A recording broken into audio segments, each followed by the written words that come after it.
네, 자 이제 거의 기분 좋은 가을의 마지막 주말이 될 것 같은 10월의 마지막 주말을 앞두고 있는 금요일 저녁의 퇴근길 라이브입니다. 자, 오늘은 어떤 분을 모실까 하다가 오랜만에 그냥 여러분들이 궁금할 만한 질문들은 그 어떤 것이든 설명을 하고 같이 고민해 주실 수 있는 분을 한 분 모셨어요. 신한투자증권의 이선엽 이사님 모셨고요. 주제는 뭘로 할까요? 이선엽 이사님, 제가 전화를 드렸더니 자유주제로 합시다. 그래서 오늘은 그럼 편하게 그냥 나오시고 제가 질문 준비하겠습니다 라고 말씀드렸는데, 뭐 저도 몇 가지 질문 드리면서 이야기를 풀어 가볼 것일 겁니다만, 채팅창에 이제 모여 계신 분들, 오늘은 뭐 궁금한 게 있으면 질문이라고 앞에 달아서 질문을 보내주시면 제가 가능하면 많이 반영을 해서 이선엽 이사님과 대화 나눠보겠습니다. 그렇게 하면 뭐 1시간이 그냥 후딱 갈 것 같아요. 네, 바로 소개하죠. 신한투자증권의 이선엽 이사님 나오셨습니다. 어서 오십시오. 네, 안녕하십니까. 네. 이용의 계절이 왔네요. 잊혀진 계절. 그게 뭐야, 그게. 모르시나 보다. 예. 네. 요즘 아파트라는 노래가 유행이라고 맞습니다. 말씀드렸더니, 우리 때는 야, 그거 다시 떴어? 그 노래? 그 노래 아니고요. 맞아요. 윤수일이 아니고. 네, 예. 신축 아파트. 맞습니다. 예. 자, 오늘은 뭐 그래도 금융시장 이야기부터 좀 풀어가 보면 좋을 텐데, 저는 그냥 막연하게 궁금한 게 있습니다. 앞으로도 미국의 세계, 미국이 제일 좋은 그런 시기가 계속될 거냐, 아니면 원래 우리의 긴 역사를 보면 언제는 뭐 스페인이 떴다가 언제는 또 영국이 떴다가 뭐 네덜란드가 강했다가 미국으로 넘어와서 뭐 이런 사이클이 있잖아요. 예. 그러다 보면 지금 미국도 이제 뭐 지는 날이 있겠죠. 근데 그건 언제 올지 모르는 일이고, 특히 이제 주가 같은 거 보면 야, 지금부터는 고점이다라고 생각하고 다시 내려가도 할 말 없을 것 같기도 하고, 또 미국에서도 이제 그런 전망들도 일부 내는 모양이에요. 내년부터 미국 증시는 안 좋을 거다라고. 그냥 개인적으로 어떻게 생각하시고 왜 그런지 뭐 이제 그거부터 좀 듣고 싶어요. 우선 이제 우리 그 3프로 시청해주는 애청자분들께서도 최근에 느꼈던 게 뭐냐면, 지난해하고 그 전해를 보면 보통 우리가 3프로에서 방송을 하면서 저 친구들 전망이 도대체 미국 시장 전망을 하는 거야, 한국 시장 전망을 하는 거야 싶을 정도로 모든 매크로를 미국 거를 끌고 왔던 기억이 있습니다. 그렇죠. 그리고 그런 미국 시장 매크로를 끌고 와도 다행스럽게도 미국 시장과 한국 시장은 약간의 수익률 차이만 있었던 것뿐이지 결국 방향은 크게 다르지 않았다, 이렇게 보시면 될 것 같은데, 올해부터 유독 미국하고 한국하고 굉장히 조금 차별화되는 모습들이 나타나기 시작을 했어요. 그러면 이제는 우리가 나와서 많은 분들한테 미국 매크로 얘기를 드려도 그거는 미국 시장 얘기가 되는 거지 실제 한국 시장으로 연결되지 않을 가능성이 현재 시장에서 높아 보이는데, 제가 보기엔 이런 현상들이 일시적인 현상이 아니고, 물론 이제 간혹 동조화도 되고 아니면 우리가 더 나은 그런 시장도 펼쳐질 수 있겠지만, 실제 있었겠지만, 향후에는 제가 보기에는 이런 미국이나 다른 국가들에 비해서 한국 시장에 조금 더 어려움이, 즉 올라도 조금 덜 오르고 하락을 해도 더 빠질 수 있을 가능성이 당분간은 조금 더 있을 것 같아요. 이게 얼마나 길게 갈지 흐름은 알 수는 없지만 전반적으로 놓고 보면 이 흐름이 뭔가 일시적으로 일어나는 흐름이 아니라 뭔가 구조적으로 진행되고 있을 가능성이 높다, 이렇게 보셔야 되지 않을까라는 생각이 좀 듭니다. 한국과 미국이 같이 움직이는 거는 뭐 설명 안 해주셔도 왜 그랬는지는 이해가 돼요. 우리가 미국에 물건 팔고 뭐 하면서 같이 움직였으니까. 그런데 미국만 잘 사는 세상이 이제 와서 미국과 한국은 달리 갈 거야 라고 하면, 그거는 제가 표현한 대로 미국만 잘 사는 거예요? 아니면 한국만 떨어져 나가고 그냥 또 미국을 중심으로 한 다른 세계는 있는 거예요? 미국이 주로 죽은 거라고 보시면 될 것 같고요. 그러니까 어떻게 보면 한국이 조금 덜 오른다 이런 개념보다는 미국이 조금 더 그래도 강할 수 있는 가능성이 높은 시장인 것 같아요. 미국이 여럿이 같이 놀다가 그냥 혼자 노는 세상으로 가버리고 있다. 그 이유를 조금 설명을 드릴까 합니다. 그 이유를 그랬어요. 이게 굉장히 요즘부터 중요한 시장이라서 꼭 보셔야 될 거라고 생각을 하는데, 한번 제가 잠시 후에 자료를 좀 펼쳐드릴 건데요. 요 자료를 먼저 한번 보시면 좋을 것 같습니다. 요 자료 일단 보이시나요? 화면 한번 띄워주시면은요. 네. 지금 여러분들 보시는 이게 여러 번 보여드렸던 자료인데 이게 미국의 물가하고 금리입니다. 물가하고 금리고 이렇게 물가하고 금리가 높았었을 때 미국에서는 굉장히 고민이 많았었어요. 1970, 80년대 얘기입니다. 이 당시에 물가만 높은 게 아니라 임금도 높았고 그냥 미국에서 공장을 하면 쉽지 않았던 거죠. 비용이 너무 높아서 사람 비용도 높았고 인건비도 높았고 뭐든지 다 높았던 시기입니다. 그럼 미국 입장에서는 경쟁력을 갖기 위해서 뭔가 새로운 수를 냈어야 될 텐데 그 새로운 수를 냈던 단어가 세계화라는 단어입니다. 예. 자, 말은 세계화인데 결국 구조가 어떻게 되느냐. 이 그림 한번 보실게요. 제가 여러 차례 보여드린 그림인데요. 미국이 제조업을 미국이 아닌 네. 미국 외 지역으로 보내는 겁니다. 예. 그래서 미국 내에서는 GDP 대비해서 이 앞으로 가면 더 하고요. 그렇게 제조업이 많았던 국가가 지금 10%대 초반으로 내려왔을 정도로 제조업 비중을 줄였습니다. 예. 반면에 서비스업 비중은 많이 늘렸던 거죠. 중요한 건 이렇게 나간 공장들은 어디로 갔을까? 여러분들 잘 알고 계시는 일본, 한국, 중국으로 제일 많이 갔죠. 베트남, 동유럽으로 갔습니다. 예. 여기서 한국을 제외하고는 공통점들이 전부 다 미국하고 전쟁을 했던 국가들입니다. 와, 그렇죠? 그러네요. 2차 대전부터 해서 베트남전도 있었고 예. 뭐 우리가 알고는 중국도 마찬가지일 거고 그런데 이들 국가로 공장이 옮겨지면서 비용을 절감을 했었던 거죠. 네. 그러면 여기서 중요한 거 일단 경제적으로 놓고 보면 어떤 함의가 있었느냐. 일단 미국에 있던 많은 공장들이 미국하고 전쟁하는 국가로 생산 기지가 이전되었으니 이제는 그 국가들은 적이 아니라 경제적 동반자가 됐었던 거죠. 네. 그래서 아마 국지전 조그만 건 있었지만 뭔가 세계적으로 이 이유로 전쟁이 없어졌었습니다. 네네. 그렇죠. 예. 그래서 일단은 글로벌 전쟁이 없어졌었다라는 게 첫 번째고요.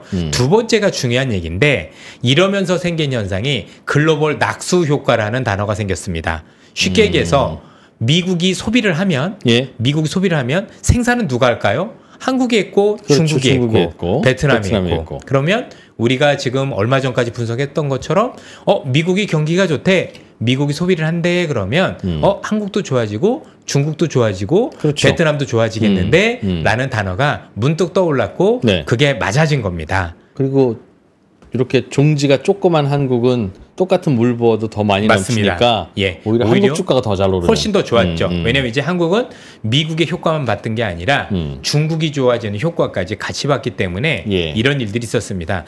참고로 제가 지금 요거 분리 말씀드리기 전에 하나 또 말씀드리고 싶은 게 2006년에서 2007년도는 반대 현상이 있었어요. 그 당시는 2006, 7년도는 예. 미국 경제가 좋은 게 아니라 중국 경제가 굉장히 좋았었어요. 그리고 2007년부터 미국의 성장률이 둔화되면서 미국보다는 한국이 중국에 수출 많이 하는 중국 중심의 한국이 더 지수가 더 좋았었던. 그래서 그 당시는 또 지금이랑 반대로 얘기하겠죠. 그랬었죠. 한국만 더 잘 맞습니다. 나가. 그래서 그 당시 제가 여기 앉았었으면 네. 올해부터는 미국보다는 한국이 훨씬 더 좋을 겁니다. 왜냐하면 네. 미국은 둔화되지만 여전히 중국이 굉장히 산업화를 하면서 좋아지기 때문입니다라고 얘기를 하는 거예요. 그런데 꼭 미국으로만 파는 게 그렇습니다. 아니니까 중국은. 근데 예. 지금부터 우리가 봐야 될 건 뭐냐면 이렇게 했었던 이 경제 구조가 예. 지난 몇 년 전부터 바뀌기 시작을 하더니 그게 올해부터 가속화되고 특히 향후에 트럼프나 해리스나 어떤 분이 되더라도 그 가속화는 지속될 것 같습니다. 그럼 그 가속화가 뭐냐? 예. 여러분들 알고 계시는 미중 간의 갈등이죠. 미중 간의 갈등. 말은 미중 간의 갈등인데 또 다른 얘기를 하면 공급망의 분리죠. 공급망의 분리. 예. 그러니까 미국이 그동안 중국이나 아니면 베트남이나 다른 여타 국가들 특히 중국 중심으로 네. 뭔가 있었던 공급망을 분리를 하게 되는 건데 이 공급망 분리가 의미하는 게 뭐냐면 결국 미국이 소비만 하고 생산을 안 했던 구조에서 네. 미국이 이제 소비도 하고 생산도 하겠다라고 하는 겁니다. 자, 미국이 이제는 생산하는 만큼 그 낙수 효과가 한국이나 중국이 없어지게 되는 거죠. 네. 조금 이해가 되실 겁니다. 그래서 앞으로는 시간이 흐를수록 미국 경제가 좋아요라고 하면 한국 경제도 동반하게 그만큼 좋아요라고 얘기할 수 없고 시간이 흐를수록 그 동조화는 더 엷어질 거다라고 보셔야 되는 거죠. 미국이 제조업을 조금 더 강화하면 강화할수록 미중 간의 갈등이 더 깊어지면 깊어질수록 미국이 그동안 역할을 안 했던 생산의 역할을 담당하면서 그 생산의 역할을 담당을 해서 미국 소비가 좋아질 때 뭔가 낙수 효과를 통해서 좋아졌던 국가들이 이제는 그 효과가 줄어드는 모습들이 많이 나타날 거고 예. 궁극적으로는 그렇게 되면 이제는 미국이 좋다고 한국도 반드시 동반해서 좋을 겁니다라고 말씀드릴 수 있기가 굉장히 어려워질 수 있다라는 거죠. 마침 될 수도 있는 거고 안 될 수도 있는 거고 일단 그 측면에서 우리가 굉장히 고민이 많고 요거는 한국뿐만이 아니라 현재 미국에 기대서 생산을 했던 국가들 중심으로는 달라지겠죠. 미국 안에서 생산하는 거? 그렇습니다. 미국 안에서 생산하는 것. 특히 우리가 알고 있는 지금 공급망의 중심이 알고 계신 것처럼 지금 중국에 있었던 공급망이 한국으로 왔다는 얘기는 아예 없죠. 그렇죠. 예. 예. 지금 그게 공급망이 옮겨지는 지역이 일본이거나 인도이거나 중심이잖아요. 그렇죠. 예. 그래서 안타깝게도 요 공급망이 분리되는 과정에서 한국이 사실은 수혜를 지금 당장은 모르겠는데 시간이 흐를수록 이런 식으로 뭔가 큰 그림에서도 배제되고 있다는 점들이 굉장히 아쉬움으로 많이 남고 궁극적으로 앞으로 우리가 볼 때 미국 시장도 잘 봐야 되겠지만 예. 한국 시장도 따로 놓고 면밀하게 분석하지 않으면 시장의 방향성 또는 우리가 잘 사야 되는 기업에 대해서는 사실은 미국과 또는 중국과 달리 움직일 수 있는 그런 세상이 오고 있다라고 보시면 될 것 같습니다. 미국이 필요한 물건을 생산하는 게 그동안에는 중국 중심이었는데 미국은 그럼 그거를 스스로 미국에서만 한다는 거예요? 아니면 새로운 파트너를 찾는 새로운 파트너도 있는 거죠. 핵심 산업은 전부 미국으로 가는 거고 그러나 혼자 하든 새로운 파트너랑 하든 그 안에 한국은 쏙 빠져 있다. 한국은 대부분 이번에서 중심은 아닌 겁니다. 아예 없진 않고요. 나름대로 있는 분야들도 꽤 있지만 예. 전반적으로 놓고 보면 뭔가 핵심적인 부분들은 인도와 우리가 알고 있는 일본 중심으로 많이 재편이 되고 있는 그런 아쉬움들이 있다고 봐야 될 것 같습니다. 그건 뭐 산업의 성격이 그러니까 뭐 그런 거겠죠? 예, 전체적으로 그런 연습들이 있고 예. 예를 들어서 지금 중국에서 만들던 게 결국에는 값싼 물건일 거잖아요. 그렇죠. 그럼 그 값싼 물건을 한국에서 만들 수는 없는 거죠. 그러니까 우리가 나빠서 안 왔다가 아니라 그렇죠. 구조적으로 한국은 지금 인건비도 비싸고 다 생산 비용이 비싼데 예. 생산 비용을 아끼려고 들어갔던 중국에서 비슷한 생산 비용을 아끼기 위해서 안전적인 공급망을 위해서는 사실 한국이라는 나라보다는 인도를 선택할 수밖에 없는 그런 어떤 선택이 있었다라고 보시면 되겠죠. 그렇겠죠. 인건비 예. 싼 데를 찾아야 되니까 한국은 안 되고. 예. 다만 중국이 그걸 만들 때는 부품을 한국에서 사갔는데 예. 인도가 그걸 만들기 시작하면 부품을 꼭 한국에서 사갈 이유도 없고. 필요도 없고 더 문제는 이게 쿠션을 치고 돌아서 중국도 마찬가지일 거거든요. 그럼 중국 입장에서는 그동안 내가 생산하던 걸 이제 미국이 사가지 않는다네. 네. 그럼 중국 입장에서는 그럼 남아도는 이 설비를 어떻게 할까 그러게. 고민을 해서 나오는 게 뭐냐면 그럼 우리끼리 쓰면 되겠네. 중국 내수? 예, 우리가 만들고 우리가 쓰면 될 거야. 그리고 현재 미국에서 혹시 나중에 뭐 지금도 굉장히 규제가 강해지고 있지만 많은 산업들을 규제를 할 거니 예. 미국이 하고 있는 첨단 산업 이런 것도 우리가 다 해보자 이렇게 가고 있는 거죠. 그러면서 시간이 지날수록 우리가 어떤 형태의 수출 형태였냐면 미국이 만약에 경제가 좋아지면 중국이 수출을 많이 하고 네. 중국이 수출을 많이 하면 우리는 중국의 중간재를 대서 네. 예컨대 철강이라든가 아니 석유화학 제품이 아니라 석유화학 소재를 대는 거죠. 소재를 대면 중국이 그것을 가공해서 미국에 가는 그림이었는데 이제는 중국이 그 소재도 전부 다 합니다. 그 철광도 스스로 다 하고 그래서 최근에 중국의 경기 부양책이 나왔었을 때 뭐 실제로 중국의 경기 부양을 한다고 해서 중국이 경기가 정말 의미 있게 좋아질 거는 여부는 나중 문제인데 어찌되었던 최근에 중국 경기가 부양책을 씀에도 불구하고 네. 한국에선 그 수혜라고 불리는 기업들의 상승이 굉장히 미진했던 것도 이와 다르지 않다라는 거죠. 중국이 파는 게 100쯤 돼야 한국에서 30쯤 사가고 70은 자기네들 공장 돌릴 텐데 중국이 파는 게 70 이하로 줄면 맞습니다. 자기네들 공장 돌리고 끝. 우리는 그럼 피해는 한국이 제일 많이 보는 거네요. 제일 많이 봅니다. 예. 오히려 중국과 미국이 싸우는데 중국보다 한국의 피해가 더 크네요. 그래서 최근 주가가 많이 부진했던 거고요. 철강 화학 주가 보면 올해 내내 어려웠잖아요. 그래서 사실 그런 영향들이 있었다라고 봐야 될 것 같고 뭐 전체적으로 놓고 보면 다른 산업들도 이와 다르지 않는데 문제는 이런 것들이 향후에 업종별로 네. 이제는 종목별로는 서서히 드러날 거다라는 게 문제예요. 업종별 종목별은 그럼 뭐 어떤 변화가 좀 단서가 보입니까? 조금씩 보이기 시작을 하죠. 어쨌든 미국 중심으로 움직이는 시장에서 이런 것들은 내가 직접 하겠습니다 하는 것들도 있는데 사실 요 얘기만 가지고 미국과 한국의 동조화가 많이 깨질 거다라고 얘기를 하는 건 한계가 있고요. 하나가 사실은 더 있어요. 네. 더 들어보죠. 그 얘기를 한번 좀 더 들어볼까요? 이제 앞에 다시 한번 넘겨보도록 할게요. 자, 최근에 이게 미국에서 나온 보고서들이에요. 자, 어떤 보고서들이 나오냐면 미국 증시가 연준이 금리를 내림으로 인해서 결국엔 경기도 나쁘지 않은데 돈을 이렇게 풀었으니 조만간 그게 당장 내년이 될 수도 있고 내후년이 될 수도 있고 버블이 오는 거 아니겠느냐라는 분석들이 나오기 시작을 했어요. 실제 뱅크 오브 아메리카도 그렇지만 UBS 증권에서도 미국에 대해서 전체적으로 혹시 이렇게 되면 버블 가능성이 있는가 아니야라는 얘기를 해주고 있는 거죠. 중요한 건 미국 시장에 버블이 얘기가 나온다는 얘기는 첫 번째로 미국 경제가 나쁘지 않은데 유동성이 공급되는 게 첫 번째라면 중요한 건 그 유동성이 정조준을 할 만한 성장이라는 게 있어야 되는 거지 않습니까? 그렇죠. 그러면 우리 이프로님도 아시겠지만 지금 미국을 이끌고 있는 핵심 산업이 뭐겠습니까? 주식시장에 이끌고 있는 산업. 뭐 인공지능? 맞습니다. AI입니다. 네. 근데 문제는 그 AI가 한국에 없다라는 게 문제죠. 뭐 다른 나라에도 다 없잖아요. 그러니까 이게 차별화가 되는 겁니다. 아, 미국에만 있으니까. 맞습니다. 미국에만 있으니 만약에 미국이 이 버블이 오면 AI 버블이 오면 AI 관련 기업들이 버블이 올 거 아닙니까? 예를 들어서 무슨 AI 버블이 오는데 철강이 오르고 이러진 않을 거잖아요. 그렇죠.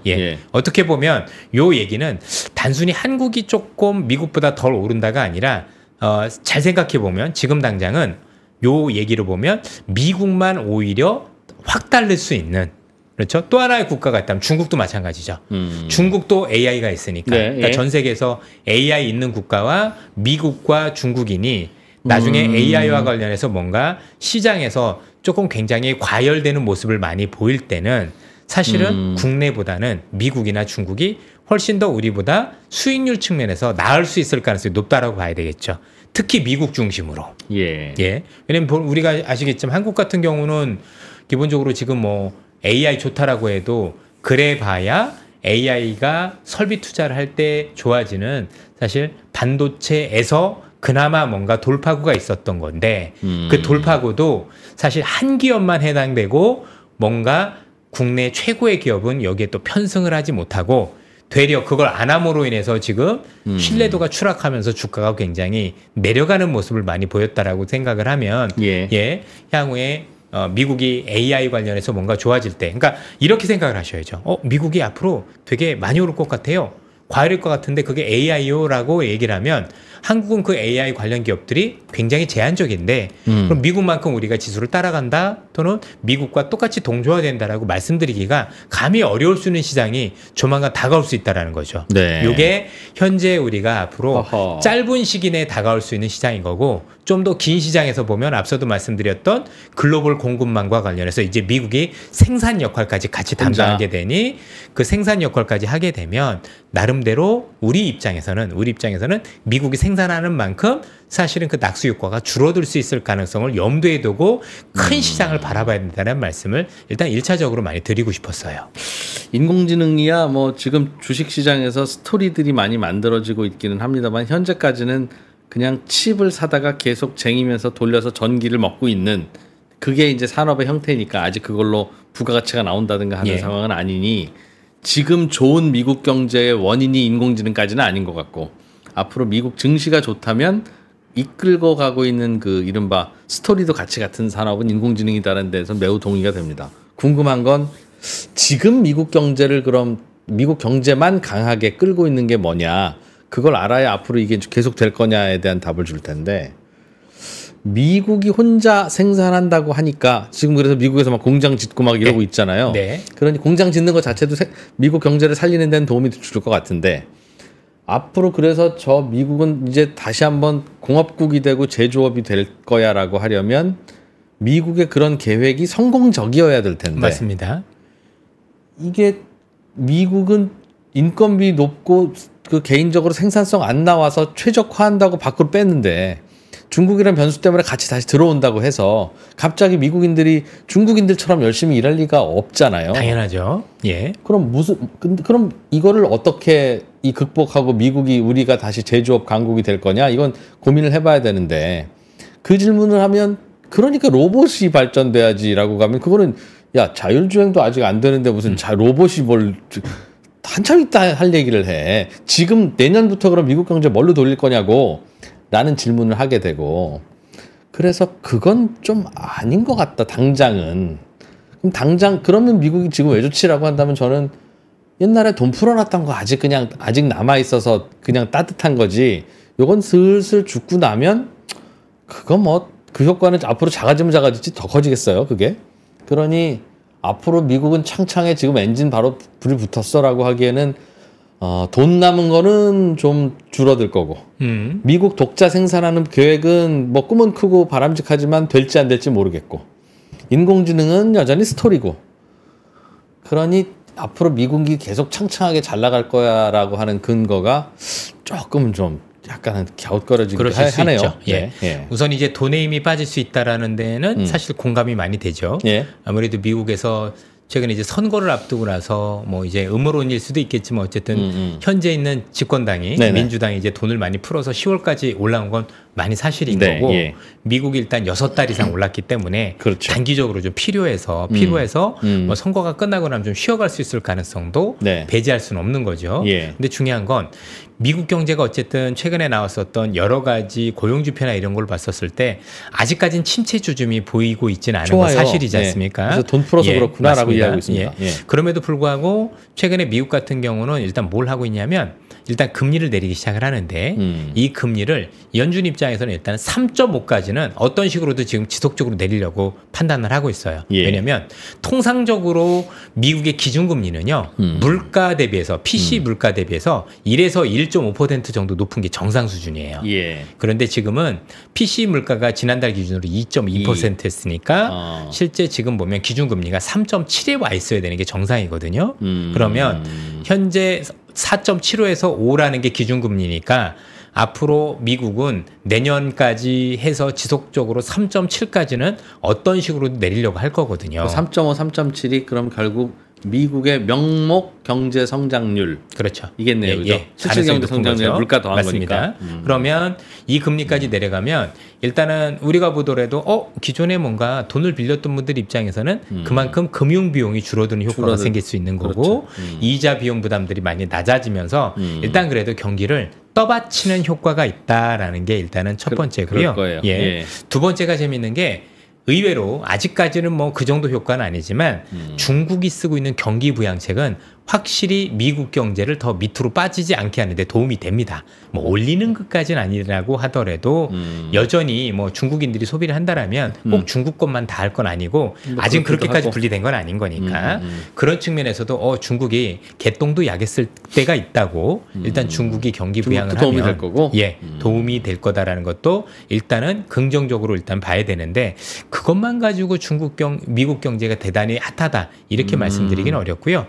지금 말씀 주셨지만 그럼 궁극적으로 핵심은 미국이 제조업이 자리를 잡아가야 될 거 아니에요? 그렇죠. 경쟁력을 가지고 당연히 누가 보더라도 일단 미국 제품 하면 생각나는 여러 가지가 첫 번째 뭐 그렇게 썩 살만한 것들이 많지 않은데 이건데 자동차 하나만 해도 우리나라에서도 GM을 살 거냐 아니면 현대차를 살 거냐 하면 사람들이 별로 싼 거 현대차 사지 뭐. GM 거 사신 분들도 물론 굉장히 좋은 차지만 굉장히 좋은 차 훌륭한 차지만 그래도 아직은 한국 차에 대한 선호가 조금 더 높은 건 사실이니까 가성비 생각하면 그래서 나온 정책이 트럼프의 정책이었던 거죠.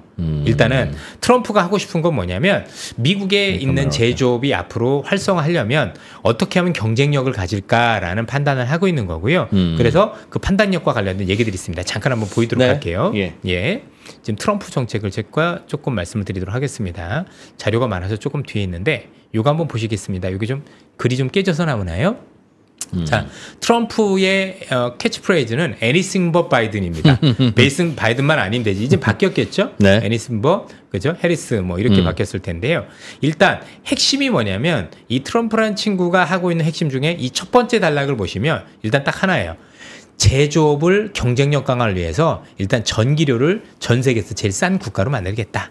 전기료를 싸게 만들려고 하다 보니 여러 가지 장치들이 필요한데 그건 뭐냐면 모든 에너지를 다 개발해야 된다는 거죠. 아하. 그래서 그동안 석탄 오케이, 석유도 오케이, 원자력 무조건 해야지. 하여튼 싸면 다 갖고 와. 충분히 모든 에너지원을 확보해서 에너지 공급을 늘리면 이 공급 늘린 것들 때문에 일단은 제조 비용을 낮출 수 있는 전기료부터 이런 생산 단가가 낮아질 거다라고 일단 트럼프가 첫 번째로 얘기를 하고 있는 거예요. 저건 현명한 얘기네요. 현명한 얘기죠. 그럼요. 예. 그래서 아마도 트럼프라는 사람이 당선이 되면 첫 번째 우리가 보게 될 일이 뭐냐면 의외로 에너지 가격이 내려갈 수도 있겠다. 국제 유가가 현재보다 하향될 수 있겠다. 그래서 최근에 미국의 국채 금리가 많이 오르는데 그건 제가 볼 때는 당선되고 나서 조금 뒤의 일일 것 같고 우선적으로 먼저 반영한 건 당선되고 나서 오히려 물가가 안정되는 또는 에너지 가격이 좀 내려가는 그런 모습을 보일 가능성이 높다라고 일단 첫 번째로 생각을 하고 있는 거고요. 네. 두 번째가 뭐냐면 여러분들 여기 보시면 결국 관세 얘기예요. 어쨌든 그렇게 해도 미국 물건 가격이 결국 싸진 않을 거잖아요. 그렇죠. 미국의 인건비가 얼만데 그러면 결국엔 관세 장벽을 칠 수밖에 없다라는 거죠. 그래서 오케이 미국에서 만든 물건 싸지 않아. 그러면 해외에서 들어온 물건도 똑같은 가격이나 더 비싸게 만들면 되잖아라는 생각을 가지고 관세 정책을 하는 거죠. 그래서 많은 분들이 이번에 트럼프가 되면 관세 정책 저거 얘기를 하는데 할 수 있겠어라고 하는 건데 예전에 1기 때는 미국이 제조업을 안 했었거든요. 예. 근데 2기 때부터는 제조업이 본격화된다라고 보면 실제 이거는 실현 가능성이 높다라고 우리가 판단할 수도 있는 거예요. 미국 제품과 바로 경쟁해야 그렇습니다. 되니까. 예. 그러면 우리 입장에서 어떻게 될까요? 당장 관세만큼 우리 가격의 경쟁력이 한국뿐만이 아니라 다른 국가들 경쟁력이 떨어지는 그러겠죠. 거잖아요. 미국산 제품 대비. 네. 그럼 경제는 제로섬인데 누구는 이득을 보면 누구는 손해를 볼 건데 미국이 이득을 보는 만큼 다른 국가들은 손해를 볼 가능성이 높아요. 그렇겠죠. 이것도 우리가 고민을 해야 되는 팔아내더라도 기본적으로 가격이 비싸져 있을 테니 미국산이든 맞습니다. 중국산이든 예. 소비자들이 10개 살 거 8개만 사고 끝내겠죠. 예. 그럼 여기서 이제 우리 기업들은 어떤 수를 내야 될 거 아닙니까? 네. 그럼 기업들이 선택할 수 있는 건 두 가지 중에 하나밖에 없죠. 하나는 이렇게 하면 가격 경쟁력이 없어지니 사실은 미국으로 들어가는 방법. 저는 현실적이라고 생각을 해요. 왜냐하면 이번에 현대자동차의 영업이익을 보니까 영업이익률이 8.3%예요. 네. 그러면 만약에 관세 10% 맞으면 어떻게 될까요? 적자라는 거죠. 얘기잖아요. 그렇죠. 그러면 적자를 하고 팔 수는 없으니 결국 현지화를 택할 수밖에 없는 거고 미국이 원하는 것도 그거죠. 뭐 현대차 팔고 싶어 괜찮아. 그럼 미국에 가서 공장 되면 될 거야. 자꾸 얘기를 한다라는 거죠. 그러면 현실적으로 현대차 입장에서는 적자를 안 나기 위해서도 생산 기반을 옮길 텐데 그러면 주가는 우리 주가는 나쁘지 않을 수도 있죠. 어차피 미국에 있는 현대차 거기에는 실적도 여기 연결로 잡힐 거니까. 하니까. 근데 우리 입장에서는 이제 경제 성장 잠재력이 떨어지는 거죠. 아, 울산에서 만들던 거 미국에서 만들어야 맞습니다. 되니. 그만큼 우리 젊은 후배분들의 양질의 일자리들이 많이 사라질 수 있다라는 이 요인들이 국가적으로 작용할 수 있다라고 봐야 되겠죠. 그렇지 않겠습니까? 그러면 미국으로 가서 비싼 노동자 고용하더라도 그렇게 해서 늘어나는 생산비가 제품 가격의 10%까지는 아니라면 가능한 거고 그리고 최근에 많은 분들 아시는지 모르겠지만 미국을 비롯해서 전 세계에서 짓는 자동차 공장들이요. 새로 짓는 것들은 자동화가 많이 돼 있어요. 아, 그렇다고 하더군요. 예. 예. 그래서 제가 한 몇 년 됐는데 만도 한번 공장 탐방을 가본 적이 있는데 만도에서 자동차 부품을 옮기는 것도 로봇가 하지 사람이 하지 않아요. 사람은 혹시 무슨 문제가 있는지 감시하고 이런 역할들 많이 하기 때문에 이미 사실은 옛날만큼 그 정도의 사람들이 많이 필요하지 않다라는 거죠. 예. 그렇게 보면 가서 만약에 거기서 자리 잡으면 뭔가 승산이 있을 수도 있는 그 가능성이 있고 이게 결국 이 자동차나 아니면 이런 많은 기업들이 현지화를 안 하게 되면 그만큼 가격 부담을 안 해야 되니 문제가 되는 거고 그걸 피하기 위해서 현지로 가게 되면 우리의 성장 잠재력이 어려워지는 그런 어떤 이중고가 있다. 그런 측면에서 일단은 우리 입장에서 어렵다. 일단 앞서도 말씀드린 것처럼 트럼프는 일단은 에너지 가격을 낮추고 두 번째는 관세 장벽을 통해서 그래서 미국의 제조업은 어찌어찌 살아나고 다시 미국이 제조업하는 나라가 될 가능성이 높아 보인다는 말씀이죠. 가능성을 높이겠죠. 뭐 완벽하게 된다라는 아니지만 미국의 제조업의 경쟁력을 높이기 위해서 무엇이든 하겠죠. 하겠죠. 특히 중국건 아예 못 들어오게 만든다라는 계산이죠. 그래서 아예 너네 건 들어오지 마라고 하는 거네. 그러니까 우리 입장에서는 주가 측면에서 보면 요게 기회예요, 사실은. 아예 중국이 안 들어오면 미국이 안 하는 사업도 있거든요. 그러니까 예. 우리하고 중국은 경합을 했는데 미국이 중국은 들어오지 마 꺼져 딱 했는데 나름대로 미국이 없는 산업들 이제 핵심 산업인데 키우지 않는 것들 이런 것들은 한국한테 꽤 기회가 일 수도 있는 오히려 기회일 수도 있고 예를 들어서 우리나라도. 그런 것들이 조선 같은 경우가 될 수 있죠. 네. 왜냐면 조선 같은 경우도 미국에서 할 수는 없거든요. 그렇죠? 인건비뿐만이 아니라 모든 면에서 사실 미국이 하기엔 굉장히 좀 비교 여유에 있는 모습이기 때문에 안 할 거면 그죠? 대신에 야 중국에서 만든 배는 미국에 못 들어온다 이럴 수도 있는 거잖아요. 그러면 우리 입장에서는 또 다른 기회가 생길 수 있는 그런 틈새들이 있는 것 같아요. 틈새도 있고. 네. 그런데 미국은 저런 방식으로 제조업 국가가 다시 되면 그러면 미국의 독주가 산업으로 주가뿐만 아니라 산업과 그렇죠. 경제 지표로도 계속 있을 것이다. 이게 할 거냐 안 할 거냐가 아니라 미국은 생존의 문제이기 때문에 그냥 한다라고 보시면 되고 안 되면 더 강하게 할 수밖에 없다라는 게 일단 미국의 입장인 거고요. 와. 예. 그래서 이 결의를 우리가 좀 보실 필요가 있는 것 같아요. 결의. 예, 이게 미국의 결의. 단순히 뭐 이렇게 해서 하겠소가 아니라 안 하면 안 됩니다라는 게 현재 당위성이다라고 보셔야 돼요. 그래서 트럼프는 해리스하고 조금은 다른데 해리스는 기술에 대한 규제가 좀 많다라면 트럼프 같은 통으로 규제하는 그죠? 아예 중국 거는 단계적으로 이제 없애버리지 이런 식의 어떤 얘기들 많이 가지고 있죠. 그러면 이제 중국 기업들 입장에서는 지금 우회로를 찾은 게 멕시코거든요. 그것도 싹을 밟아버리겠다는 게 트럼프의 얘기예요. 멕시코에서 들어오는 거 중국 거 저것도 관세 100% 200%씩 부과하겠다. 그래서 중국은 아예 미국에 들어올 꿈도 꾸지 마. 라는 게 현재 트럼프의 생각인 거고 하나가 더 있다라면 결국 환율이에요. 뭐 그럼에도 오케이. 그럼에도 오케이. 일단은 미국 기업들이 그래서 어려울 거니까 여기 보신 것처럼 일단 법인세 그래서 깎아줄게. 자 이렇게 되면 미국 입장에서는 또 경쟁력이 생기죠. 현재 21%인 법인세를 15%까지 깎아주겠다. 물론 이게 현실화될지는 알 수는 없습니다. 그러나 일단 세금도 깎아줄 테니까 일단 어쨌든 간에 경쟁력도 확보하고 그리고 마지막으로 얘기 나온 게 뭐냐면 그러면 아무리 이런다고 해도 미국이 불리할 것 같은데 그러면 미국 제품의 가격 경쟁력을 갖기 위한 또 다른 게 있죠. 그게 환율 조작입니다. 예.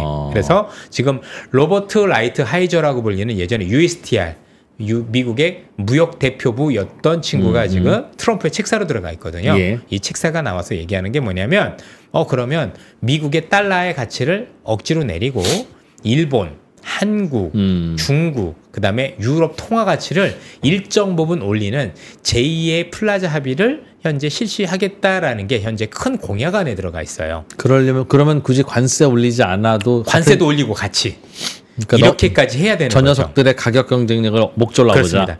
저는 이프로님 아까 그 주신 질문이 너무 좋았던 게 뭐냐면 맞거든요. 누가 보더라도 미국이라는 애들이 뭐 제조업 옛날에는 몰라서 못했겠어? 그렇죠. 안 되니까 못했는데 어느 날 갑자기 될 리가 안 되니까. 예. 그렇죠. 이랬던 건데 그러다 보니 지금 미국 제조업을 사기 위해서 변칙을 좀 쓰는구나. 사중막을 친 거예요. 일단 에너지 가격 낮추고 법인세율 인하해주고 예. 관세 장벽을 쳐주고 그다음에 환율 정책을 통해서 어떤 식으로든 미국 경쟁력이 그래도 지금보다는 경쟁력을 가질 수 있고 또 미국 사람들 입장에서 보면 그래 내가 지금 미국의 공장을 들어가도 큰 손해가 없겠는데 예. 라는 생각을 가질 수 있도록 하고 마지막이 제일 문제죠. 미국에서 물건 만들면 미국에서 안 만들면 안 되라는 걸 여러분들 알시겠지만 국방수권 이런 걸로 하게 되면 그죠? 야 앞으로 미국에서 팔 거는 미국 아니면 안 돼 꺼져 이렇게 하면 어떡할 거예요. 그게 답이 안 나오죠. 특히 품목을 정할 수 있죠. 뭐 그렇겠죠. 그게 자동차고 뭐다 이러면 답이 안 나오죠. 미국은 극단적으로 그렇게 할 가능성도 있다. 그러나 현재 거기까지는 아니라 하더라도 전체적으로 이런 모습만 봐도 우리 입장에서 일단 답답해지는 거죠. 환율은 그러면 미국에 유리하게 조정한다는 건 달러를 약세로 만들고 가져가고 원화 등을 강세로 가져가는 거니까 예. 환율은 내려가는 쪽에 압박을 준다는 뜻이네요. 가능성이 높습니다. 다른 변수들은 우리는 지금 올라가는 쪽에 압력을 받고 있는데 압력을 받고 있음에도 불구하고 환율은요. 국제 국가들 특히 미국과는 조작이 서로 가능합니다. 서로 뒤에 가서 그렇죠? 정확히 나름이죠. 예, 이게 뭐 나름대로 뭐 경제만 위해서 움직이는 게 아니라 우리가 플라자에서도 봤지만 그게 합의가 가능합니다. 그렇기 때문에 사실은 환율과 관련해서는 여러분들이 경제가 미국이 저럴 텐데 그렇게 보시면 안 되고 충분히 거기에 대한 고민이 있는 거죠. 최소한 이 국가들이 자기네 통화 자체를 절하를 하는 어떤 방향 못하게 환율 조작국 지정하고 막 하면 되는 거잖아요. 그렇게 할 가능성이 높죠. 어쨌든 큰 그림을 조금 그려보시면 미국이란 나라가 자국의 제조업을 경쟁력을 크게 갖기 위해서 정말 별거 다 하고 있구나. 어쨌든 이 자체가 우리 입장에서 보면 그만큼 우리가 가질 수 있는 몫이 줄어들거나 불편한 문제죠. 예, 아니면 우리 기업들의 경쟁력에 대해서 우리가 경쟁력이 없는 게 아니라 네. 조금 더 강한 경쟁력을 갖지 않으면 정말 힘든 어떤 비즈니스가 될 수도 있겠구나라는 걸 우리가 좀 느낄 수 있는 게 아닌가라는 생각이 듭니다. 그래요. 뭐 듣고 나니 그래 미국이 그렇게 할 수도 있겠나 하는 생각은 드네요. 그러니까 미국이 지금 시도하는 게 인류 역사는 생산 단가와 생산 효율이 높은 쪽으로 이동하는 걸로 지금 지난 2000년이 그렇게 흘러왔잖아요. 예. 그런데 지금 미국은 그거를 다른 이유로 그 생산 단가와 효율은 미국을 향하지 않는데 다른 이유로 그 물꼬를 인류 최초로 거꾸로 돌려봐서 성공하겠다는 거니까 야 그게 될 수도 있겠다 혹은 야 쉬울까 하는 생각이 계속 드네요. 이 지금 하고 있는 미국의 이 행동을 많은 분들이 경제로 보시는데 네. 미국은 안보로 보고 있습니다. 그러겠죠. 불편하고 맞습니다. 비싸게 만들어도 예. 비싼 거 뭐 우리가 다 얘기하는 게 비싸 그리고 뭐 경쟁이 안 될 것 같은데 그건 우리가 경제적으로 뭔가 득실을 따졌을 때 그렇죠. 리카르도의 비교 우위론 같은 그런 얘기가 되는 거고요. 미국이 원하는 건 그게 아니라 안보 측면에서 이렇게 안 하면 미국이 중국한테 밀릴 수도 있어. 아니면 미국은 패권국에서 내려올 수도 있다는 절박함이 있기 때문에 안보라는 게 중요한 거고 아마 우리 군 복무를 하신 분들도 알겠지만 안보는 모든 가치에 우선합니다. 뭐 보안상 기밀이면 모든 게 다 끝장인 거잖아요. 예. 그랬던 것처럼 안보라는 가치는 모든 것들에 대해 경제적 가치 아니면 어떤 가치보다도 최우선하는 게 안보기 때문에 미국은 현재 이 모든 정책을 안보적인 측면에서 접근하고 있다고 그러니까 2만 원짜리 중국산 농구화 이제 네. 안 쓰고 미국에서 만든 4만 5천 원짜리 농구화를 불편해도 우린 사겠다라면 네. 미국에 사는 국민들 입장에서는 전반적으로 구매력이 떨어지는 거고 물가가 올라가는 건데 그럼 이 불만과 압력은 미국이 해결하려면 또 금리를 올려야 되는 걸까요? 금리를 올리지는 않고 그래서 해결 방법이 인도 같은 국가들이 필요한 거죠. 예. 미국이 원하는 건 모든 생필품까지 다 물가가 오르길 원하지는 않는 거죠. 아무리 미국이 생산성이 높다고 하더라도 마스크를 만들 수는 없거든요. 나무젓가락을 만들 수도 없는 거고 그래서 그런 허드렛 일 같은 거는 그래도 우리 우방국이랑 그러니까 중국이 아닌 우방국이라 불리는 국가들한테 어느 정도 일단은 생산권을 주고 그건 너희들이 해. 하지만 첨단 기술과 관련해서 뭔가 그리고 국가 핵심 산업과 관련해서는 그건 우리가 할게라고 해서 일단 산업을 조금 나눴다라고 보시면 되겠습니다. 예. 그러면 미국 경제는 그럼 미국 경제 지표나 등등 그런 걸 보고 예측을 하고 한국 증시는 지금까지는 그냥 그러니 한국도 같이 오른다 끝이었는데 지금은 그럼 별도로 봐야 되면 한국 증시의 방향은 어떤 지표들을 통해서 우리는 예측할 수 있게 될까요? 가장 중요한 건 이제 뭐 수출 데이터를 보시는 것도 중요하지만 이제는 이전과는 다르게 질문도 달라져야 되는데 한국에서 어떤 업종을 사야 됩니까? 라는 말이 틀린 말이 돼버렸어요. 어떤 기업을 사야 됩니까? 라고 바뀌는 거죠. 예컨대 올해 들어서 네. 어떤 업종을 사야 됩니까? 하면은 반도체를 사야 됩니다. 라고 했으면 사람들은 그럼 삼성도 하이닉스 사라는 얘기네. 근데 둘의 성적표가 어땠나요? 다르죠. 확연하게 달렸죠. 이랬던 것처럼 뭔가 이제는 같은 업종 내에서도 그래도 경쟁력 있는 기업과 경쟁력이 약한 기업들이 우리나라가 모든 산업들에서 다 분리가 되기 시작을 했어요. 철강도 화학도 조선도 다 마찬가지로 그래서 이제는 어떤 기업을 사서 가는 게 유리할까요? 라는 질문에는 답을 할 수 있는데 어떤 산업을 해야 될까요? 라고 얘기를 하면 그 산업 안에서 이렇게 해서 구체적으로 들어가지 않으면 의미가 없어지는 세상에 온 게 안타까움이에요.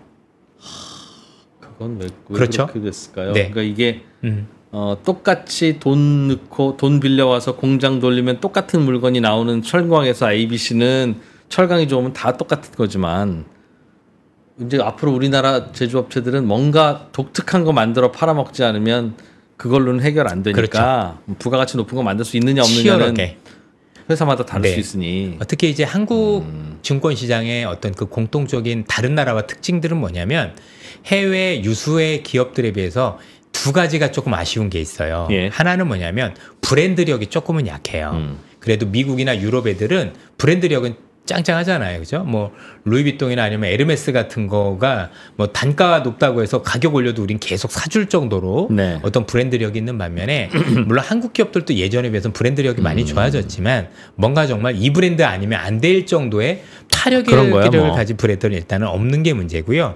두 번째는 우리나라 이 관련 기업들 중에서 글로벌 기업과는 다르게 너무 경제를 많이 탑니다. 쉽게 얘기해서 네. 경제 사이클에 너무 민감한 것 같아요. 그래도 미국이나 아니면 유럽의 일부 기업들 같은 경우 경기와 무관하게 뭔가 이익을 창출하는 기업들이 있다라면 예. 한국은 경제가 좋으면 같이 좋아졌다가 경제가 어려워지면 같이 동반해서 하락하는 그런 모습들을 보이다 보니까 사실은 주식하기가 더 어려운 점들이 있다라고 봐야 되겠죠. 왜냐하면 이 경제 사이클이 우리의 수출 비중이 18.4%인가가 중국이고 그 비슷한 비중으로 미국이거든요. 그러니까 미국, 중국이 같이 좋아요. 우리가 좋은데 예. 둘 중에 하나라도 안 좋으면 또 지수는 안 움직여요. 왜냐면 중국이 안 좋은 쪽을 반영을 하고 미국이 좋은 쪽을 반영을 하면 또 지수는 똔똔이라 사실 코덱스에 투자를 해서 지수 투자하십시오라는 게 의미가 없어져 버려요. 어떤 기업에 좋은 기업에 투자를 했고 그래도 특정 산업에 같은 산업들이 있다면 그건 가능할 수 있는데 뭔가 지수에 투자하십시오라고 할 때는 조금 더 우리가 면밀하게 따져봐야지 그렇게 될 때도 있고 안 될 수도 있다 보니 사실 미국처럼 S&P 500을 사들고 가만히 있으면 옛날에 미국 사례를 보아하니 길게 보면 결국 다 오릅디다 이런 얘기가 이제 안 통하는 시장이 올 수도 있다는 얘기입니다. 아, 기업마다 다르다. 그렇죠. 우리는 기업들이 그럼 각자의 경쟁력을 찾아야 되네요. 그러니까 그럼요. 우리는 앞으로 한국 증시에서 뭐 오를지를 그럼 골라내려면 각 기업의 상황을 예전에 비해서는 비교할 수도 없이 면밀하게 봐야 되겠네요. 그렇습니다. 어떻게 보면 더 어려워진 건데 이전에는 앞서 말씀 주신 특정 산업이 다 괜찮으면 예. 이게 미국 이러니까 우리가 이 산업을 보십시다 하면 그중에서 이제 포트폴리오를 꾸며서 들어갔으면 대부분 다 돈이 됐는데 지금 드디어 그렇지 않은 모습을 보이니 이제 기업별로 깊게 파보지 않으면 정말 이번에 삼성전자의 예처럼 정말 곤란한 상황이 도출될 수도 있는 그런 개연성이 굉장히 크다라고 봐야 되죠. 이게 또한 반도체만의 문제는 아니었지 않습니까? 다른 어떤 산업들도 보면 특이하게 주가의 모습들이 같은 업종 내에서도 판이하게 달라지는 모습들이 점차 갈수록 심해지고 있다라는 측면에서 놓고 보면 우리 기업들도 뭔가 연구 개발을 정말 많이 하고 어떤 글로벌적으로 혜자를 가지고 있거나 진입 장벽이 있는 그런 기업들 같은 경우는 긍정적인 모습을 보이고 있는 반면에 그렇지 않은 기업들 같은 경우는 되려 주가가 뒷걸음질 치는 지수가 나쁘지 않음에도 불구하고 그런 기현상들이 있다고 보셔도 되겠습니다. 대기업들 같은 경우는 특히 더 회사 공부를 더 많이 해야 되겠네요, 진짜. 그래서 아마 우리 이제 3프로에서도 너무 훌륭한 그런 어떤 프로그램들을 많이 해주고 계시지만 개별로 이제는 개별로도 그러니까 산업 이렇게 전망하시는 분들 많이 나오셔서 개별 기업별로 좀 꼼꼼히 이렇게 좀 말씀해 주실 수 있는 기회가 앞으로 저희들보다는 더 많아져야 될 것 같아요. 뭉뚱그려서 생각할 수가 없는. 지금 최근에 이제 대표적인 그렇게 많이 나오는 데가 화장품 쪽하고 음식료였었죠. 화장품이라고 다 움직였던 게 아니죠. 그렇죠. 인기 중에서 되는 데고 안 되는 데는 또 안 됐었던 것 같고 음식료도 그랬었죠. 지금은 뭐 다 같이 밀리긴 했지만 불닭과 아닌 닭은 불닭과 라면 회사들도 경쟁력이 확 달라졌었을 거고 그렇죠. 아니면 다른 음식료 업종들도 실제 움직였던 기업과 안 움직였던 기업이 확 달라졌던 것처럼 음식료 주니까 K푸드 다 돼요가 아니라 K푸드가 되는 중에서도 뭔가 특출나게 잘 되는 기업들이 따로 있는 거고 모든 게 다 안 되다라는 걸 우리가 경험적으로 느끼셨을 거예요. 그러면 조금 더 면밀하게 좀 더 깊게 기업들을 고민해보고 파보고 경쟁력을 보지 않으면 안 되는 거죠. 그만큼 이전보다 투자하기가 조금 난이도가 많이 어려워졌다라고 봐야 될 것 같습니다. 네. 예전에는 얘들 중에 공부 잘할 것 같은 학생 골라봐라고 하면 그냥 학교 도서관 가서 누가 앉아있나 그러면 뭐 얘요 찍으면 대충 맞는데 이 중에서 누가 훌륭한 연예인이 될 것 같은지 골라봐 그러면 야 그건 진짜 다 따라다녀가면서 맞습니다. 봐야 되고 되는, 실제 앉아서 공부하고 있는 것도 몰래 성적표를 훔쳐봐야 되는 거죠. 그렇지 않고 앉아만 있었다고 공부를 잘하는 건 아닌 거니까 실제 우리 학창시절에 그런 경우 많았지 않습니까? 그렇죠. 저도 학창 시절에 제일 미스테리가 저 친구는 나보다 더 앉아 있는데 왜 이렇게 성적이 잘 안 나오지? 뭐 그런 친구들이 있었습니다. 근데 되게 웃긴 게 그런 친구들이 나중에 그래도 보면 뭐래도 하긴 하더라고요. 앉아 있는 애들. 예, 그 진득함이 사실 공부의 특이성이 없었던 거지. 나중에 보면 그래도 제가 보기에는 네. 그래도 뭔가 이 성실성 이런 건 있었어 그런지 모르겠지만 그래도 다른 데서 자기 역할을 하는 부분들은 봤습니다. 어쨌든 성적은 안 나왔다라는 건 팩트니까. 그렇겠네요. 원래 선진국이 되면 산업의 주도 종목들도 그렇게 뽑아야 되는 것 같은데. 그럼요. 미국이라는 나라는 워낙 큰 나라니까 그런 녀석들만 뽑아도 막 우글우글하고 그러니까 그게 S&P 500이고 그래서 잘 오른 거고 코스피에서는 그거 진짜 선별해서 해야 된다 이제는. 그럼요. 묻어가는 거 없다. 여기서 한 가지 또 재미난 게 있어요. 네. 지금 MZ 얘기를 많이 해주셨는데 지금 여러분들 저희 때, 그러니까 우리 이프로님이나 저희 때 살아왔던 세상과 지금 우리 후배분들이 살아가는 세상은 너무 달라요. 우리 때 GDP와 네. 지금 GDP는 너무 다른 게 우리 때는 그냥 죄송하지만 후진국이었어요. 사실. 그러니까 우리 때 후진국이었기 때문에 우리는 무조건 열심히 살 수밖에 없었겠죠. 네. 그죠? 열심히 사는 게 일이었고 밥 많이 주면 고맙고 그런 세대가 저희 세대였었어요. 그런데 지금 MZ분들은 우리 후배분들은 선진국에 살고 계세요. 그렇죠. 이분들은 예. 선진국에 맞게 기업 경쟁력을 꾸며줘야 돼요. 그러니까 기업에서도 지금 있는 기업의 경영과 관련된 여러분들 그 임원분들은 제가 볼 땐 분명히 저희와 비슷한 그러겠죠. 옛날에 후진국 때 사람들이에요. 그러면서 똑같은 얘기를 하는 거죠. 나 땐 이랬는데. 그렇죠? 그 마인드 가지고 지금도 첨단 산업을 이끌고 있으면 그분들은 다 자르는 게 맞습니다. 죽었다 깨어나도 그분들은 회사에서 도움이 안 됩니다. 그럼 어떻게 될까요? 저 친구들의 어떤 잠재력을 어떻게 하면 끌어냈을까 고민을 많이 해야 돼요. 거기에 맞게끔.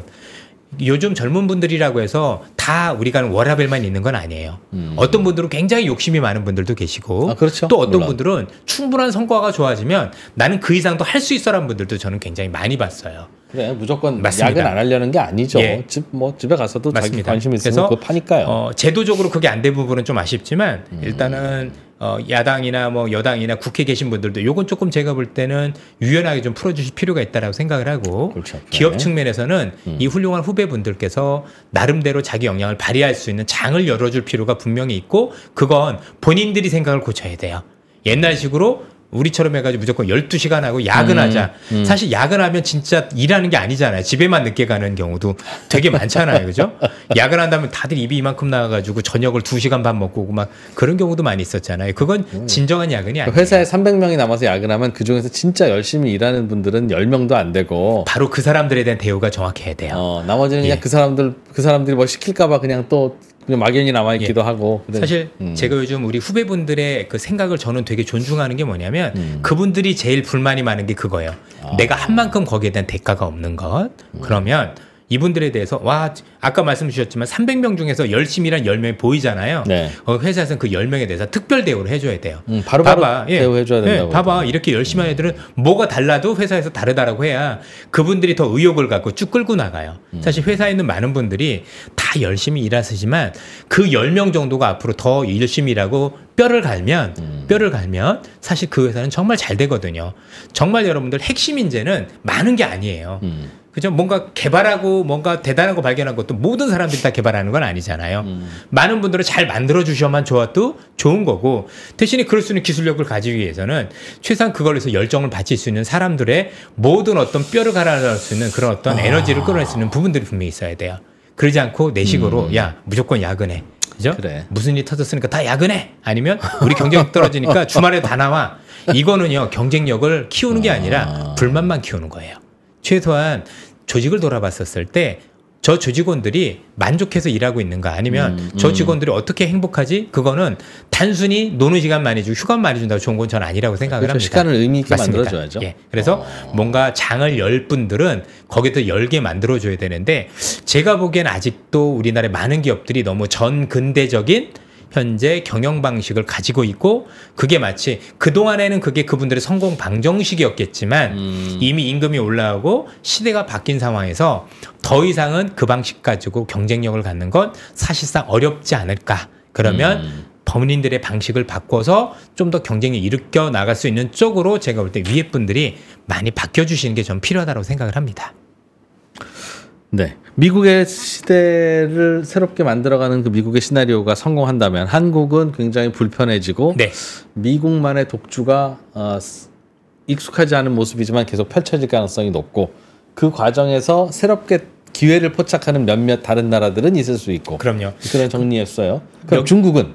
중국 같은 경우는 여기서 되게 힘들어지는 건 맞는 거죠. 그래서 중국 나름대로 이제 독자적으로 자기들만의 또는 이제 자기 우방국들과 관련해서 이제 새로운 공급망을 많이 해야 될 텐데, 문제는 이게 글로벌 공급망 분리만 가지고도 중국이 쉬운 상황은 아니잖아요. 예. 그런데 최근에 부동산과 관련된 여러 가지 경제적 이슈가 있다 보니까 더 일어서기가 쉽지 않은 국면이 아니지 않을까라는 생각이 들고, 중국은 그러다 보니 중국 입장에서는 현재 상황보다 훨씬 더 강한 부양책을 쓸 가능성이 있다.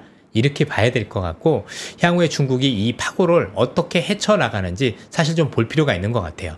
왜냐면 저도 중국을 많이 다니면서 좀 아쉬웠던 건 뭐냐면 이런 거잖아요. 본인들이 많이 수출하고 싶으면 사실 상호 간에 그게 돼야 되는 거 아니겠습니까? 또 하나는 약간의 뭐는 있다고 하더라도 너무 불공정한 경쟁을 하면 쉽지가 않은 거잖아요. 그러니까 미국 입장에서는 이런 거죠.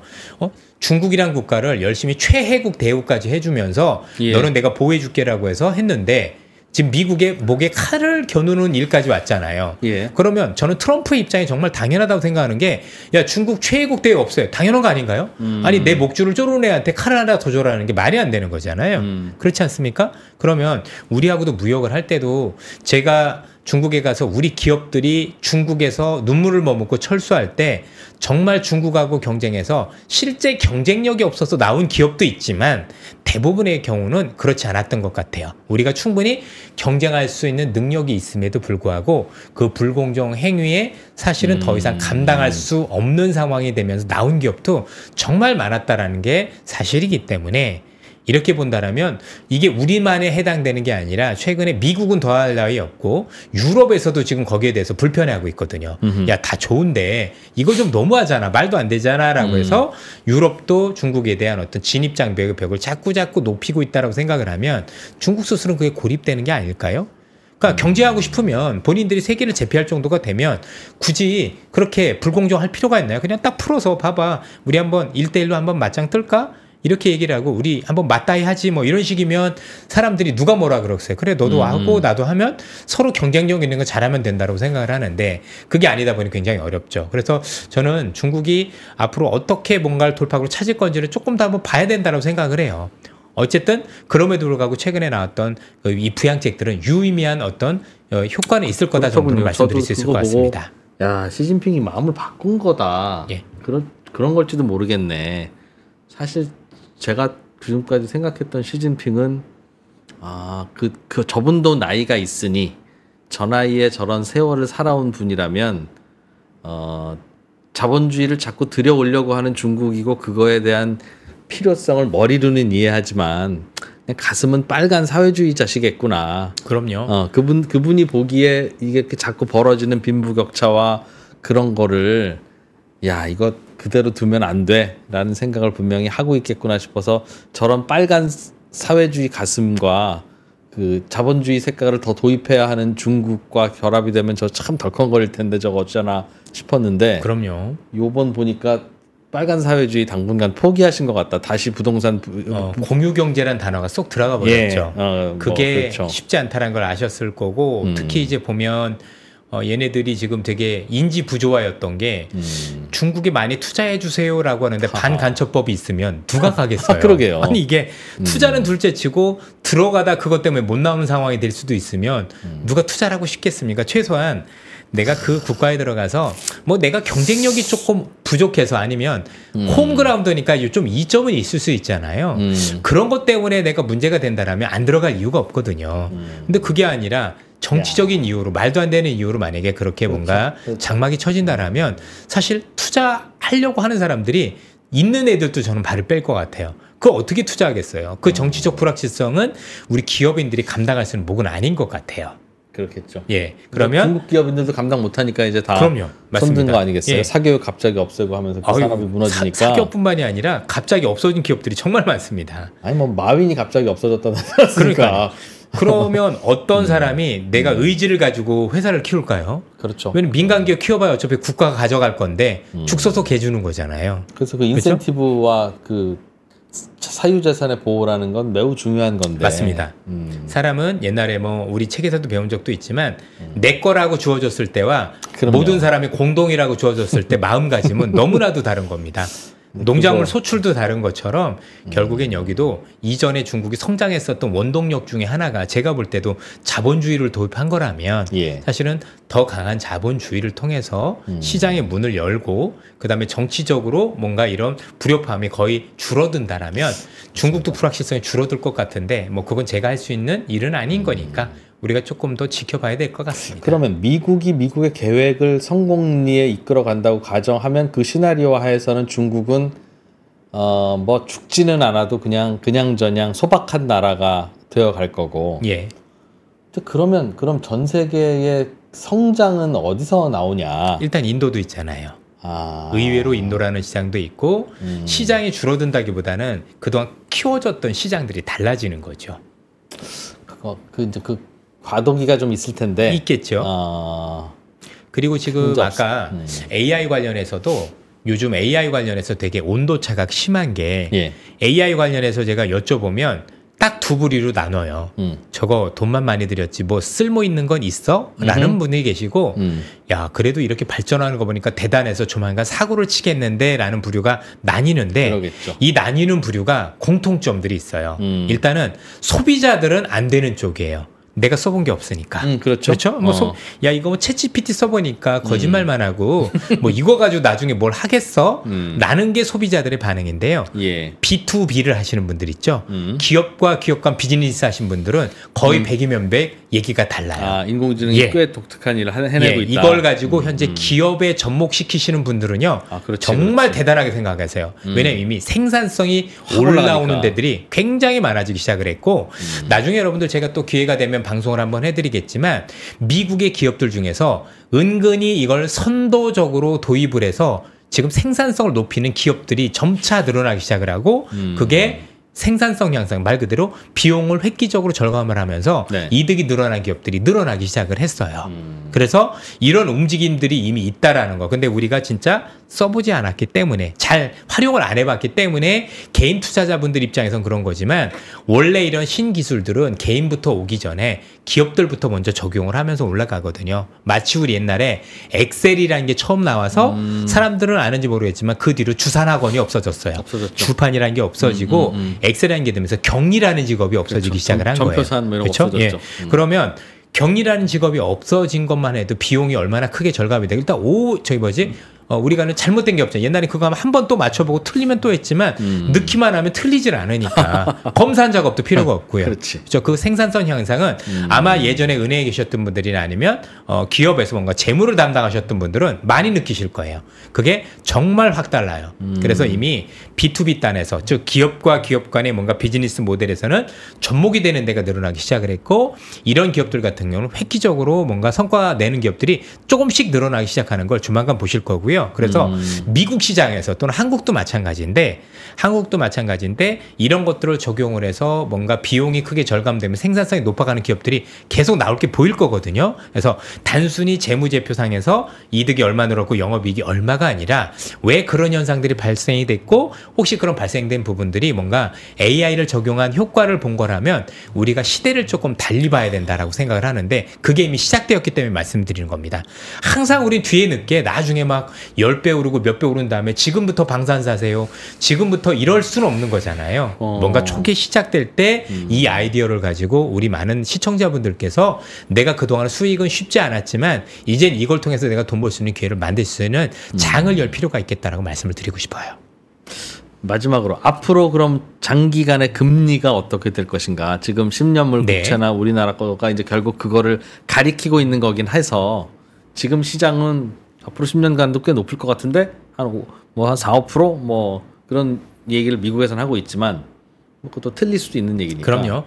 사실 뭐 지금 상황에서 어떤 분이 대통령이 되실지도 모르는데 금리가 딱 이렇다라고 함부로 말씀드리기는 어렵지만 큰 틀에서 놓고 보면 지금 글로벌에서 얘기하고 있는 부분들은 금리가 내려는 가되 그 내려가는 금리 수준이 제한이 될 거다라고 보는 거죠. 예를 들어서 기준금리 기준으로는 3% 조금 밑으로 내려가는 정도 아니면 3% 정도가 어느 정도 한계가 그러니까 3%를 정점으로 해서 약간 더 내려가거나 그 정도면 거의 마무리가 될 거다라고 보는 거죠. 그렇게 되면 미 국채 금리 기준으로는 3.5 정도가 되겠죠. 그럼 지금 최근에 3.5를 한번 왔다 간 거니까 금리가 현재 수준보다 낮아지는 건 맞는데 우리가 예전에 봤던 기대하는 수준까지 내려가기는 쉽지 않은 상황이 오는 거죠. 우리나라도 마찬가지라고 생각을 하는 겁니다.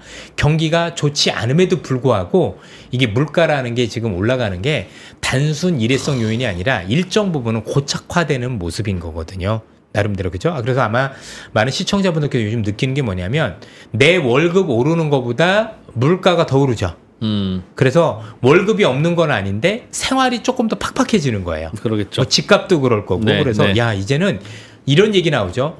예전에는 야 내가 직장이 없고 내가 잘려서 못 살아 했다면 요즘 그게 아니라 이 월급 가지고는 못 살아. 이 월급 가지고는 살기 어려워라는 얘기들이 계속 나오는데 이런 현상들이 아마 쉽사리 뭔가 진정되지 않을 가능성이 있지 않을까. 그렇게 보면 물가도 그 정도가 아니라고 보면 우리가 생각하는 금리가 그죠? 너무 낮아지면 또 물가가 더 오르잖아요. 그런 것들을 감안해서도 금리가 내려가는 폭이 우리가 생각하는 것보다는 조금 제한적인 수준에 그칠 수 있을 거라는 거. 그럼 채권에서 우리가 수익을 봐도 이전만큼 큰 수익을 거두기는 쉽지 않을 수 있는 시장이 이미 오고 있는 거고 이게 40년 만에 처음 있는 일인 거죠. 오늘 이사님께서 말씀해 주시는 변화가 실제로 어떤 식으로인지 구현이 되면 그걸 10년 후라고 하면 10년 후에 우리나라 경제 지표에서 가장 많이 변해 있는 건 수출이겠군요. 그렇죠. 수출이 기업들이 만약에 미국에서 현지화되면 사실은 수출이라고 보기엔 좀 어렵긴 한데 그죠? 기업들은 멀쩡한데 그렇죠. 뭔가 수출 지표가 이게 왜 이러지라는 얘기들이 많이 나올 수 있다고 봐야 되겠죠. 그렇겠네요. 대한민국의 달러 수급이 많이 달라지겠네요. 많이 달라질 가능성이 높다고 봐야죠. 그리고 균형 환율도 달라질 거고. 그리고 우리 입장에서는 양질의 일자리가 과연 그때 정도로 있을 거냐에 대한 고민도 있는 거죠. 그렇죠. 우리 후배분들 되게 일자리 찾기도 되게 어려우신데 왜냐면 저희 때만 해도 웬만한 대학 나오면 취직은 다 됐잖아요. 그죠? 그러네요. 지금 이제 저희들이 후배분들한테 많이 미안한 게 저도 취직할 때 보면 저는 골라서 갔던 것 같아요. 뭐 10몇 군데씩 붙어놓고 네. 어디 갈까 고민했는데 지금 후배분들 보면 진짜 취직이 너무 어려운 특히 인문계 나오신 분들은 더 어려운 그런 어떤 상황이 되어가고 있는 거 보면 인문계도 정말 쓸모가 많은 분들이잖아요. 여기저기 세상에서도 많이 훌륭한 분들인데도 불구하고 안타까움들이 있고 이런 것들과 관련해서 더 어려워지는 세상이 올 수도 있죠. 그리고 암울하네요. 이게 사회적으로도 그런데요. 이런 생각을 해봤어요. 삼성을 비롯해서 우리나라 IT 기업들의 경쟁력이 굉장히 좋았었던 이유는 물론 이제 그 기업들이 굉장히 훌륭했었던 것도 있지만 아마 우리 이프로님 저희 때 만약에 대학을 가면 네. 웬만하면 공대를 많이 선호하지 않으셨던가요?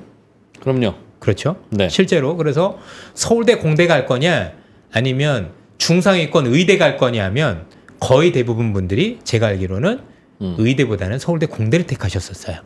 저희 아들한테 제가 그 얘기를 했더니 아빠 거짓말하지 마. 그렇죠. 예, 저희 때도 저도 마찬가지였던 게 저도 만약에 야 여기 있는 중상위권 의대 갈래 그러면 스카이 갈래 그러면 에이 스카이 가야죠라는 게 있었고 그러다 보니 공대에 되게 훌륭한 분들이 많았는데 지금은 거의 의대로 많이 진학을 하시잖아요. 뭐 되짚어 생각해 보면 그만큼 우리 의사분들께서 그만큼 훌륭하시다라는 반증도 되지만 뒤집어 얘기하면 그만큼 공대에 갈 수 있는 우수한 인력들이 공대 가지 못하고 우리의 어떤 기술과 관련된 저력이 많이 줄어들고 있다고 봐도 과언이 아니지 않을까라는 측면에서 뭔가 우려도 좀 됩니다. 인재 수급도 문제고, 예, 달러 수급도 많이 달라져 있을 거고, 그렇습니다. 예, 우리나라에서 수출해서 밖으로 내보내서 달러가 들어오는 거는 줄어들 거고, 그러나 에너지 수입은 뭐 계속 될 거고, 할 수밖에 없죠. 할 수밖에 네, 없을 네. 거고. 그러면 야 거기다가 수출도 안 되지, 내수도 좀 불편한 미래가 있긴 하네요. 그렇죠. 그래서 지금 이게 불편하다고 느끼면 지금 힘을 합쳐야죠. 알고 있었을 때가 늦은 건 아니잖아요. 아까 채팅창에서도 그래 콘텐츠 산업 키우자 우리는 우리가 뭐 이제 아니 특장점 있는 게 뭐겠어? BTS 군대 보내놓고 콘텐츠 사업 키우자면 어떡해요? 그러게. 저는요 감히 말씀드리지만 저도 군필이고 저는 BTS 군대 보는 거 되게 불만이었어요. 그러니까 나도 내가 차라리 대신 가지고 싶다니까요. 저 얼마 전에도 부산 출장 가는데요. 저 옆에 앉아 계신 멕시코 여성분이 어떻게 오셨어요? 그랬더니 BTS 때문에 한국 오셨대요. 두 번째랍니다. 거기에 뭐 부산에 BTS 멤버 중 한 분의 아버님이 카페를 하고 계신다는 얘기를 하시더라고요. 이게 얼마나 국력이 있는지. 아니 스포츠 선수들은 왜 금메달 땄다고 군대 면제시켜주고 이분들도 빌보드 1등이었잖아요. 그만한 자격이 있지 않나요? 기준만 명확하게 해서 그죠? 빌보드 1위 아니면 아카데미상 이런 것들 하면 그래도 군대보다는 국가를 위해서 이렇게 좀 하십시오라는 이게 돼야 되는데 맥을 다 끌어놓은 거 아닐까? 저는 너무 아쉬웠어요. 어떻게 보면 지금 우리 산업 여군들도 너무 훌륭하시지만 이 현재 엔터테인먼트에서 하시는 이분들의 이 엄청난 국위 선양을 과연 이게 쉽게 볼 게 아닌 건데 이걸 끊으면서까지 이렇게 하는 게 맞는 건지 물론 제가 잘못 생각했을 수도 있습니다만 저는 너무 아쉬웠어요. 이러지 않았었으면 우리가 더 많은 경제적 효과를 많이 누릴 수도 있었지 않을까. 우리의 위상이 더 많이 올라갈 수도 있지 않을까. 이런 아쉬움들이 많이 남는다라는 거죠. 그러게요. 원칙이라는 건 필요하지만 맞습니다. 현명한 선택들이 더욱더 아쉬울 때다. 그 원칙 세우면 되죠. 그렇죠? 엔터테인먼트에서도 이런 분들은 국가적으로 굉장히 그렇죠? 있으니까 하시면 되죠. 예를 들면 여러분들 아시는 이건 좀 꼭 얘기하고 싶었던 게 우리 그 클래식에서 굉장히 큰 상 타신 분들도 군 면제를 받으세요. 군역과 관련해서. 그러면 그것도 너무너무 훌륭하지만 경제적 파급력은 대중만 하면 못해요. 10,000배, 100,000배 이상 된다고요. 그게 우리 국민을 먹여 살리는 거예요. 그렇게 먹여 살릴 수 있는 길이라면 팔을 걷어붙이고라서도 도와주는 게 그게 진짜 경제를 아니면 국가를 위하는 길이 아닐까라는 게 생각을 해봅니다. 그러게.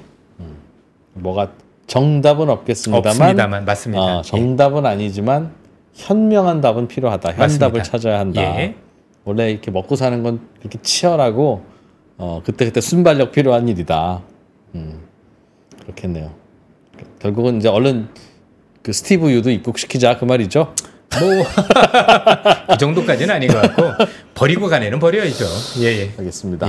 여러 가지 생각할 거리를 던져주신 신한투자증권 이선엽 이사님, 저희가 주말 내내 또 다시 한번 잘 곱씹어 볼게요. 고맙습니다. 감사합니다. 삶의 격을 높이는 9가지 지혜를 함께 나눕니다. 위즈덤 칼리지 시즌 2 영상 아래 링크를 클릭하시면 자세한 내용을 확인하실 수 있습니다.